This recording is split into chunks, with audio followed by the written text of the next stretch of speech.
Today, UofL Health is live in studio with us to talk through trauma and trauma recovery. Amy Mattingly is an art therapist who specializes in this. So Amy, we thank you for coming on. Let's start first with trauma. What kind of injuries are we talking about when we talk about trauma? Yeah, trauma is encompassing a huge number of injuries, including car accidents, burns, gunshot wounds, things from violence, any sort of injury that causes a big impact on someone's body.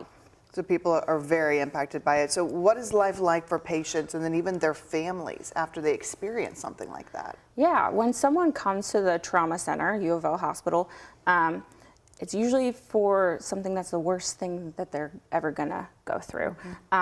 So you're going through an extreme amount of stress, and you're having to juggle all sorts of new things that you've never experienced before. So I would say stress is the big word when we think about what someone's going through after a traumatic injury.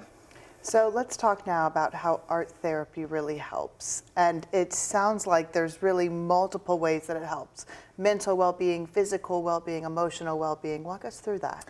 Yeah, so art therapy is unique in that it doesn't rely on words. And one thing that we know about trauma is that it can be something that transcends words. So a lot of these strong emotions are easier to express indirectly, like through art. And art is a way for folks to really helps them relax. It can help them express those complicated feelings that they are going through. It can help with feeling validated in what you're going through. Feelings are invisible, but art can make them visible. Oh. So we can give words and imagery to something that's abstract, like trauma and stress.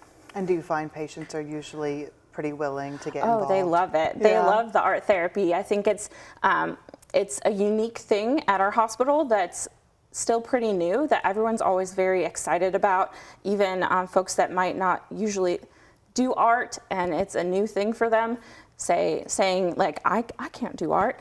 They can, and it's can be empowering for folks, say if you've had a spinal cord injury or a terrible burn, to be able to create and still show that, okay, I can do things. So if I can't do some of the things that I used to do, but I can still create and I can still be independent in some ways. That's really special. Amy, thank you so much for coming on, and thank you for your great work at the hospital. Thank you.